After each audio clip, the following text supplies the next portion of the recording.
Hello, in front of me I've got Madden NFL 25. In this video I'll show you how to edit uniforms. In the beginning let's go to Creation Center and go to Player and Uniforms. Go to Edit Current Uniforms, and now you can select Current Home, Current Away.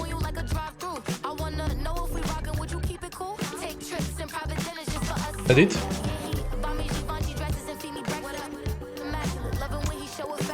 And now you can change head, torso, lower body and feet.